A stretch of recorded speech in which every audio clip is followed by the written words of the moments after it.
I followed behind Jack for many years. He made me deaf in the right ear for the sake of moonlight. The wind and clouds lightly broke my finger bones. After I left, he wrote a song for me, with the melody bidding farewell to the past 88 keys. On the night of its release, he hid razor blades in the piano. As the piece ended, the blood from his cut fingers stained the entire keyboard red. Jack knelt in front of me. "Sherry, I'll give you my hand back, please forgive me, okay?" He just didn't understand. I will never turn back. The day I won the competition, Jack slapped me, making my right ear deaf. Little did I know, that slap was only the beginning. On the high stage, applause roared like an ocean tide. In the corner of my eye, I saw Jack throwing the flowers that should have been for me at his feet. People walking by trampled on them, and the bouquet turned to debris in an instant. Jack turned to chase Lisa, who was struggling and crying in his arms. In an unnoticed corner, the two embraced tightly, and Jack silenced her sobs with his lips. I witnessed it all from the stage. In a daze, I felt as disheveled as the bouquet.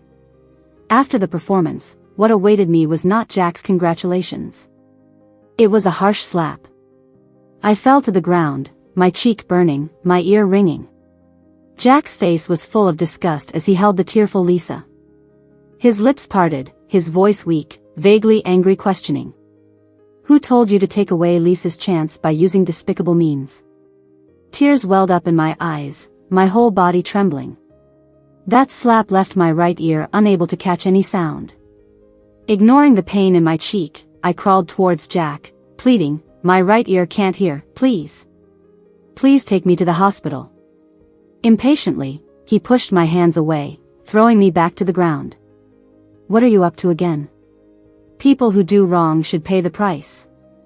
Lisa shook Jack's hand beside him, gently persuading him to let it go.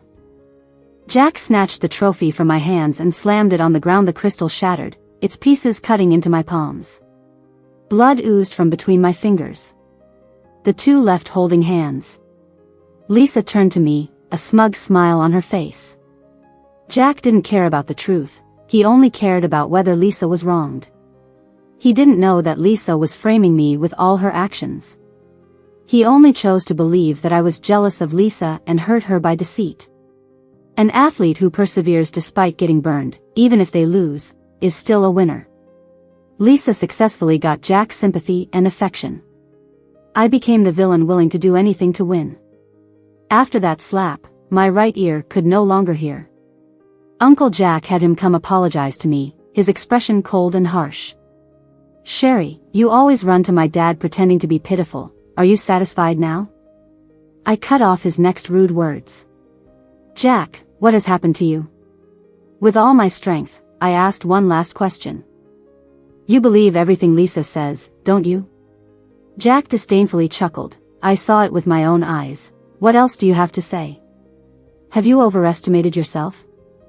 He sneered, his face full of resentment. "If I knew you were like this, I would never have let you into the Jack family in the first place." My eardrums burst, my ears still oozing pus and blood. The pain from that phrase twisted my heart more than the physical pain. Jack hated me, blamed me, and humiliated me for Lisa's sake. But we weren't always like that. When I was 10, my father died suddenly at the piano. I moved into Jack's house, becoming his adopted child, sitting on the couch nervously clinging to the hem of my clothes. That's when Jack came, handing me an orange and playing a song for me on the piano to soothe my fear and shyness. That day, his camel-colored sweater was particularly soft. "Don't be afraid, Sherry, I'll take care of you from now on." I didn't tell him he played 2 wrong notes of Chopin's masterpiece. In fact, I played the piano better than Jack, perhaps inheriting my father's genes. Even though I was 2 years younger than Jack, I played much better than him. Who would have thought Sherry was actually a piano genius? Jack's dark eyes were full of laughter and approval. I blushed at his praise. The children around us chased me, throwing stones at me, making faces and taunting me as an orphan. It was Jack who beat them black and blue, brought them over to apologize to me. "Sherry isn't a homeless wild child. She's mine." Seeing Jack's bloody fists, tears welled up in my eyes. Uncontrollably, I fell in love with Jack. He stitched up my broken wounds, like a beautiful dream bestowed by heaven. Until Lisa appeared, and that dream shattered bit by bit. A few days later, at Jack's birthday banquet, I sat alone in a corner. Footsteps approached me from behind, and Lisa mockingly stared at the hearing aid in my right ear. She maliciously leaned in close to my right ear, commenting on the hearing aid one word at a time. Just a parasite living off someone else's pity. What chance do you have against me? Lisa intentionally tried to provoke me, and I clenched my fists, saying nothing. Seeing me ignore her, she forcefully yanked out the hearing aid from my ear, a malicious look on her face. Someone deaf in one ear doesn't deserve to be a pianist, little deaf girl. She mockingly let go, and the hearing aid fell to the ground, shattered to pieces. I stood up abruptly, wanting to raise my hand to slap her, but my wrist was firmly grabbed. Jack appeared just in time, and Lisa's eyes turned red. Jack, I didn't mean to, I just wanted to check her ear. Jack's grip tightened, almost breaking my wrist. Sherry, if you keep throwing tantrums, get out of the Jack family. I couldn't help but laugh, tears flowing down my cheeks, a hint of sadness. Jack, don't you feel any guilt for my deafness? This question only stunned him for 2 seconds. He furrowed his brows slightly, a hint of conflict and pain flashing on his face. He shut his eyes briefly, and when he opened them, they were cold. He didn't hesitate to reach for Lisa's hand. The shiny leather shoes stepped on the broken fragments on the ground, crushing my heart into pieces. Jack and Lisa played a piece called Wedding in a Dream together, leading to speculations among the guests about their impending good news. Jack's uncle, frowning, tapped his cane and went upstairs. Before leaving, I handed Jack a birthday gift, a string of 18 beads that I personally polished meticulously for 6 months.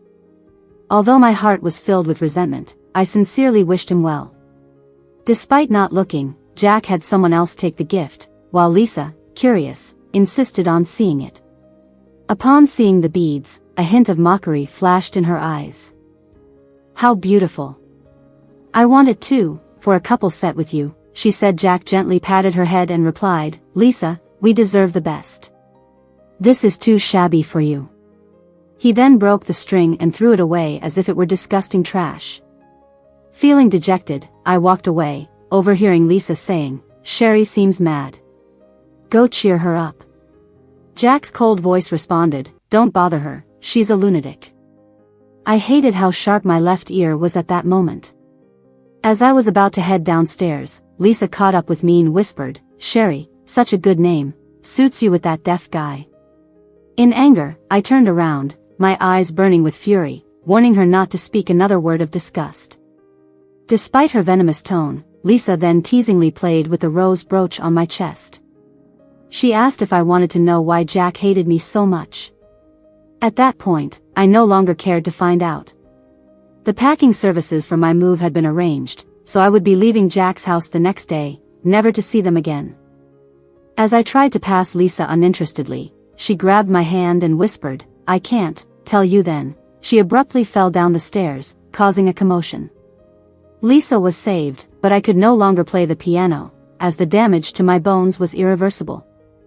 I left Jack's house with my luggage, my right hand in a cast and thick bandages wrapped around it.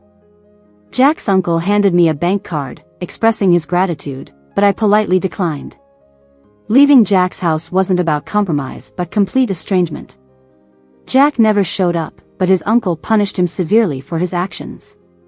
Exiting through the courtyard and passing the pond, I threw a shimmering necklace into the muddy water, signifying my rejection of Jack and his family. After a brief stay at Jack's house and the recent loss of my father, falling ill with a high fever at night, Jack carried me to the hospital when no one else was around. He ran several kilometers, losing one of his shoes, just to get me medical attention. The necklace he gifted me after I regained consciousness now seemed meaningless. He would always choose Lisa, the unattainable one. The youthful infatuation I once had for him had completely faded away.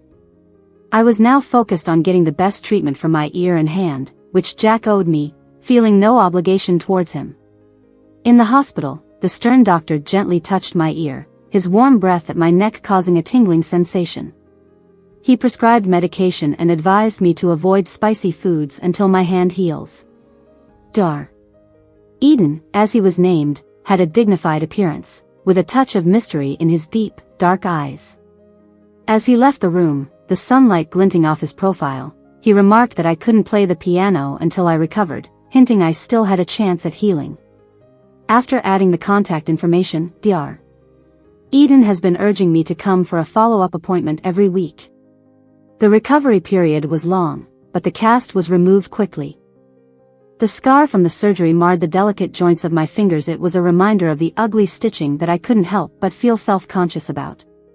During one of the rehabilitation sessions with Eden, he surprised me by putting on a finger sleeve for me. The cleverly designed sleeve covered up the scar, featuring a lively tiger pattern. I couldn't help but laugh, surprised by Eden's playful side. A passing nurse exclaimed, "Dr. Eden, did you specially buy the finger sleeve for Sherry? It's so cute." Eden, a bit awkward, clenched his fists and coughed lightly. "I got it for my niece, but it fits you well," he said, blushing slightly and avoiding my gaze. I thought to myself, Eden was truly a gentle and caring person. Seeing Jack again after 3 months, Uncle Jack asked me and Jack to attend a charity banquet on his behalf. Lisa clung to Jack in a flirtatious manner. "I'm his companion tonight, Sherry won't mind, right?" she said. I chuckled, showing that I didn't care at all. "Do you think I would mind?" It had been days since that night, and when they met again, it seemed as if nothing had happened between them. I felt more indifferent than I had imagined. Jack's gaze seemed to pierce through me, revealing a fleeting expression of pain and conflict. Tonight, I had nothing to do with Jack. As Lisa pulled Jack to sit down, she pushed me to the side. The host of the banquet opened a velvet box containing a necklace embellished with sapphires. The name of the necklace, Mermaid Tears, flashed in my mind. It was a token of love that my father had bought for my mother. She wore it during her final days battling a terminal illness. My father had donated most of the family's assets to medical care, and even sold the necklace. Over the years, tonight, I was determined to buy it back no matter what. The people present seemed to know who I was and kindly refrained from bidding against me. Lisa, unwillingly, glanced at me and tugged at Jack's arm. "It's so beautiful, I want it," she said. Jack's expression darkened, and he stiffened as she suggested buying it. "Let's forget about this one." "I'll buy you a better one," Jack said, giving in after Lisa coaxed him. She eagerly raised the bidding card, then turned back to look at me provocatively. "Sherry, even though this necklace belongs to your mother, I also really like it. Can we compete fairly?" I clenched my fingers under my skirt. Back then, she had been so arrogant, claiming that she wanted to compete with me fairly. Then, on the day of her adulthood, when I dressed up meticulously and held the love letter for Jack in my hand as I pushed open the door to the music room. In the dim light, Lisa embraced Jack from behind and kissed his cheek. Jack didn't refuse her. The moonlight shattered on the floor as Lisa, with a victorious smile, looked straight at me through the crack in the door. So, I fled. But that wasn't enough. Lisa wanted to twist the knife even more. The next day, she cornered me in the music room, taunting me like a cat with a mouse. "Jack has liked me for a long time. What do you have to compete with me, White Moonlight?" she sneered. "Fair competition? That was nothing more than child's play to you," she mocked. From that day on, I forced myself to gradually let go of Jack. And now, all these years later, I had already moved on. When Lisa mentioned my mother, Jack's eyes darkened. "Competition? What can Sherry afford now? Without Jack's family, she's just a pauper," Lisa said in a contemptuous tone. "I can buy it for you too." Jack turned to me, his eyes filled with mockery. Lisa exclaimed his name in disbelief. "If you kneel at the piano and perform a piece for Lisa, I'll buy it for you," Jack said, his tone provoking. I gritted my teeth, a rush of humiliation fueling my rage and resentment. Almost without thinking, I picked up the nearby red wine and splashed it on him fiercely. Lisa screamed in shock as Jack was doused with wine all over his face and hair, the red wine flowing down along his sharp nose blended with the red splashes on his white suit. The hall fell silent as Jack opened his eyes, revealing a dark expression. He grabbed my arm, asking, "Sherry, are you crazy?" A slender hand caught Jack in a sideways grip, forcing him to release me. "Are you the crazy one? She's injured, and you're forcing her to kneel and play the piano?" The words startled me as I recognized the face. Dar. Eden. Eden appeared in a different light from when I had seen him at the hospital. He had taken off his white coat, and his suit brought out a slightly wild and reckless look in his eyes. "And please show some respect to my patient," he said, emphasizing my. The people around heard my name and Jack's face turned from surprise to anger. "Does a doctor need to be involved in a patient's private affairs?" Jack's tone was cold and chilling, emphasizing private affairs. Eden held my wrist firmly, lifting it up and calling for security calmly. "A doctor may not interfere, but the hosts of this banquet certainly can." The hosts were none other than the prestigious Eden family, who were known for their top-tier status in the circle. Eden, being a medical genius from the distinguished Eden family, made Lisa's eyes sparkle with admiration. She put on a perfect smile and extended her hand. "You must be the medical genius from the Eden family." "It's an honor to meet you," she said, but Eden avoided her hand and turned to escort me away. Countless eyes were on us, and I looked down at my wrist, blushing slightly as it lay in his large hand with distinct knuckles. Behind me, Jack angrily knocked over a chair. "Jack, you look like a petulant clown right now," I thought to myself as I sat next to Eden, absent-mindedly fiddling with the finger sleeve on my hand. "I'm sorry for causing a disturbance at this banquet." Eden turned his face, with the scattered lights shining in his eyes, adding a touch of brilliance. "No need to feel sorry. If I were you, I would slap him." I bit my lip and quietly raised the corners of my mouth. Back at the apartment building, Jack's car was arrogantly parked there. I walked straight past without looking, and he rudely honked the horn behind me. The sharp honking pierced my ears, and I immediately covered my right ear uncomfortably. The car headlights dazzled my eyes, and Jack rolled down the window. "Sherry, get in. My dad wants to see you." Jack gritted his teeth, and I obediently got into the car. Through the rearview mirror, Jack noticed the necklace box, and his eyes darkened again. He tapped his index finger on the steering wheel, a sign of his annoyance. "What's the relationship between you and Eden?" I closed my eyes, too lazy to acknowledge him. Jack's eyes turned pitch black, his eyebrows furrowed imperceptibly.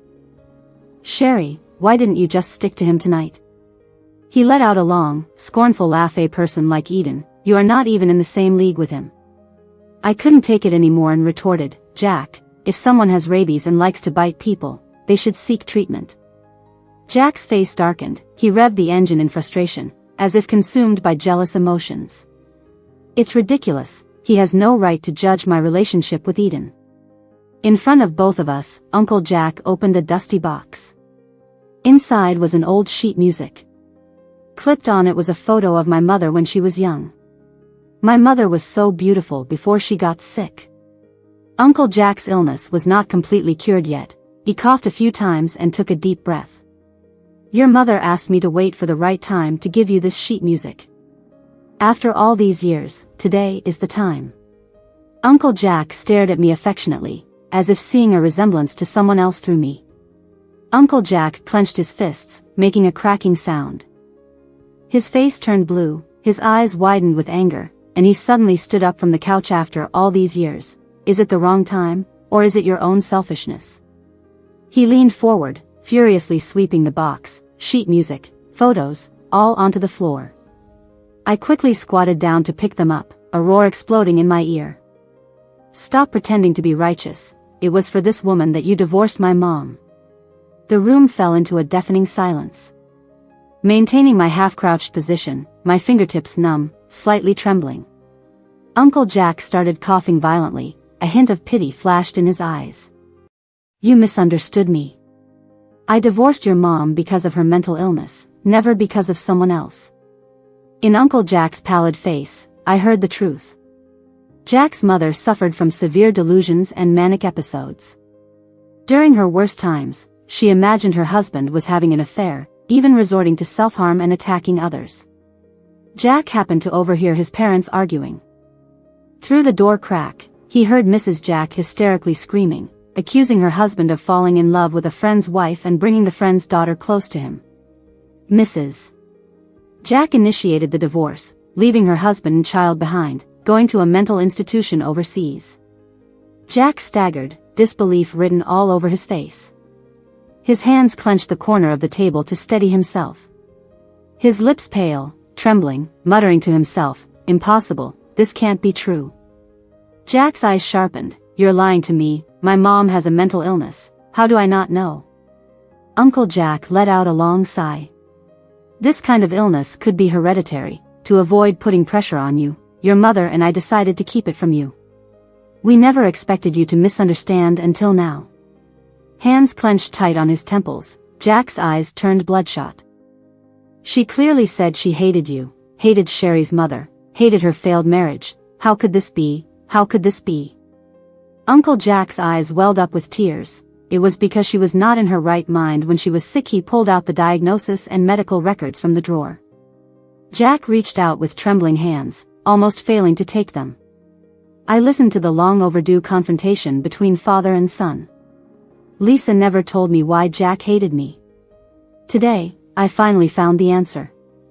Why his attitude changed, and he hated me so much. Why that day I happily prepared a gift for him, but he pushed me to the ground. "Get away. Don't come near me from now on." Why he turned so cold whenever my mother was mentioned. But at this moment, I no longer cared. I just felt irony filling my heart. How ridiculous. I bent down to pick up the things on the floor, nodded at Uncle Jack, and walked out without looking back. A hand grabbed my arm. Jack called my name softly from behind.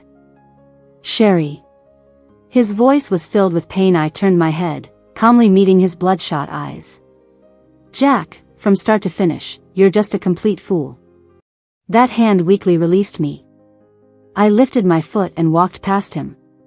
It said that night, Jack smashed up his own room. It was Lisa who came to me first after that.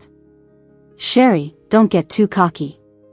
With the truth revealed, Lisa was no longer calm, showing signs of panic. Even if it was a misunderstanding, I am the moonlight in his life. I sipped my coffee, crossed my arms, and looked directly into her eyes. Lisa was getting emotional, saying, I was there for him when he was most in pain. I wrote him letter after letter. We were about to get engaged. You can never replace me. I brushed my hair behind my ear, a hint of sarcasm in my smile. Did he know about those letters? Were they taken from me by you? During the time when Jack's parents argued and divorced, Jack was surrounded by despair and pain, and it was me who wrote him letter after letter. He rejected my approaches, so I asked Lisa to pass on the message, but the letter was stolen. Jack despised me so much that he wouldn't believe anything I said. Lisa's expression turned blank for a moment, and then I spoke up. Lisa, do you really love Jack? This question ignited the darkest thoughts in Lisa's heart, and she exploded like a bomb. So what if I don't love him? What you have, Sherry, why can't I have it too? The big house, luxury goods, Jack. I'll take everything of yours. Click. The sound of the phone ending the recording. I stood up in front of Lisa's terrified eyes. You've plotted against me so many times, eventually, I must make you pay back, I coldly remarked as I walked out. Jack, almost unsteady, with crimson eyes, leaned against the sharp corner of the screen, staring fiercely at Lisa. Back in the private room, I squeezed my palm so hard it left deep red marks. I needed to force myself to stay alert, remain calm, and enjoy Jack's disarray. Jack, this is what you owe me. When I went for a checkup with Dr. Eden, I brought a Chopin vinyl record as a gift. Thank you for last time, I said as I handed him the vinyl. Dar. Eden's eyes, usually clear, were now avoiding mine.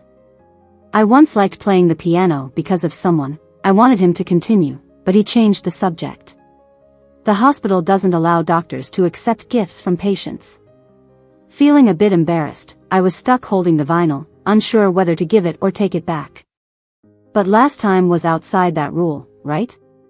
I trailed off. His fair hand rested on the edge of the vinyl, looking like a work of art. Waiting eagerly for my response, almost demanding a decision, he stared at me intensely. I couldn't help but ask before the visit ended, Dr. Eden, is there a chance for me to recover? Dr. Eden avoided answering, and as our eyes met, he called me Sherry for the first time, suggesting something simmering beneath the surface. What I understood came later, after a deep rumble in my heart. As soon as I got home, Jack intercepted me downstairs. His pale face, sunken eyes with deep dark circles and bloodshot eyes suggested he hadn't slept well in a long time. He trembled as he tried to stop me, showing me something on his wrist. It was the Buddhist prayer beads thrown into the fountain during his birthday party. I searched the fountain all night. There were 18 beads, and I found every one of them, he confessed. Disregarding him, I tried to walk away, but Jack grabbed my left hand, forcing it open. A cold necklace was pushed into my hand, his eyes red as he almost choked up. I emptied the pond, dug through the mud for 3 days to find it. Sherry, will you continue to wear it for me, please? I forcefully pulled away from his grip, letting the necklace drop at my feet, now dirty with dust. Jack seemed to lose all strength in that instant. He knelt and reached out to pick up the necklace. Jack, that's all in the past, I told him, making him bleak as he remained kneeling. Soon, 2 drops of tears fell into the dust. Jack began almost frantically to beg for my forgiveness. He grabbed Lisa by the hair, making her kneel in front of me. Lisa, who had shown arrogance and defiance before, now appeared humble and cautious when facing me. Her tear-stained face showed how hard her days had been. She described in detail everything from trying to get close to me to inciting conflicts in secret, to stealing the letter, spilling tea intentionally, and causing stairs to collapse. Before I could react, Jack kicked her to the ground. Lisa, with disheveled hair, crawled to my feet and clutched my skirt. Sherry, I know I was wrong. Please forgive me. Jack, with bloodshot eyes, was about to do something extreme, but I stepped in to stop him. Jack, you're more despicable than Lisa, I stated, watching his face turn paler by the second. All this time, I've thought so. Lisa may be at fault for providing a vent for your emotions, but the one who has truly hurt me has always been you, Jack. You and her, I will never forgive. In reality, Jack and I were quite similar, very stubborn. Once we made a decision, we never looked back. After that day, Jack became cautious and paranoid, wanting my forgiveness desperately but never daring to come close to me again. Even in the snow, he stood downstairs all night, keeping watch for me until the middle of the night. Uncle Jack called me, his voice full of sighs. As my recovery period slowly passed, I picked up the piano again under Eden's guidance. My fingers had hidden injuries, needing time to adjust. After 3 months of practice, it was already late winter outside. From starting off faltering, I gradually regained my touch. Jack stayed downstairs the entire time. The sound of my piano playing wafted outside, entering his ears. The sharp blade he had thrust into me felt like a boomerang now embedded in his own heart. I don't know how long he stood outside listening to me play. By the time I stepped out the next day, his black coat and hair were covered in a layer of snow, his face even paler and more haggard. Jack, stop torturing yourself and don't appear in front of me anymore. You know I can't turn back, I said. Those words hit him so hard that his face turned almost translucent, and he clutched his heart in pain. Tonight, I returned to the orchestra and back to the stage. I invited Eden to be in the audience, but he insisted on coming to pick me up. In the midst of the wintry December, Eden somehow got a bouquet of lilies of the valley. As he handed me the fragrant white lilies, he whispered their meaning. Welcome back to happiness. I smiled and took the flowers. I also accepted Eden's beautiful wishes. We both ignored Jack very tacitly. What's your relationship with Sherry? Jack asked in a hoarse, cautious tone that revealed his cracked lips and a spot that was oozing blood slightly. Eden looked at Jack coldly and replied emotionlessly, it was a one-sided pursuit on my part at the charity gala. Jack contemptuously claimed I was out of Eden's league. Now, Eden stood before him and declared that he was pursuing me. It's time to go, get in the car, Eden said, opening the door for me on the other side gently. Eden and Jack were two different personalities. I remembered the first time I saw Jack's car headlights glaring at me. In contrast, I recalled the first time we met, the moment the sunlight dazzled me and Eden rose to close the blinds for me. My orchestra colleagues unfurled banners to welcome my return. In casual conversations, I learned that Lisa, who had been dismissed due to office bullying while I was away, had caused quite a stir. She left the orchestra and wouldn't be turning up again. Without a doubt, it was Jack's doing. If Lisa were to appear in front of me again, she'd only serve as a constant reminder of what she and Jack did to me. The long-missed spotlight shone on me, bringing a hint of warmth. I closed my eyes, stretched my fingers, and the music flowed from the piano like a cascade of water. My soul soared in the clouds. The audience fell into a moment of deep silence before erupting with thunderous applause. Backstage, I held the bouquet of lilies and took a photo with Eden. A colleague who was helping us take the picture couldn't help but exclaim, "You two look perfect together." The awkwardness choked the final applause that died in our throats. Jack appeared behind us, a faint blush visible beneath his eyes. The frost of winter spread, and others discreetly left the theater. Jack handed me a crystal trophy. "Congratulations on your successful performance, Sherry," he said, his throat quivering as if he swallowed a lump. "I found your trophy pieces, pieced them together, good as new," I replied, thinking the white flakes on his head were from the snow. Suddenly, as the lights flickered, I noticed he was actually young but with premature graying. With a sigh, I chose not to take it. "Jack, this trophy no longer holds any meaning for me. I no longer have feelings for you," I said. In that moment, Jack's face fell blank. He seemed like someone hit by a sudden deafening noise, clutching his ears in anguish and falling to his knees. Like a wild animal losing its mate, Jack hoarsely questioned, "How can you ever forgive me?" His hoarse voice dripped with despair, tears streamed down his swollen eyes. "Sherry, I can't lose you, I can't be without you," he pleaded. Uncle Jack told me that every time Jack hurt me, he was also in great pain and conflict. The other day when I had a medical consultation, Jack had apparently been watching me the whole time. He had even pulled some strings to help me secure an appointment with Eden. As the most renowned surgeon in the city, Eden's appointments were hard to come by, but I easily got one through Jack's connections.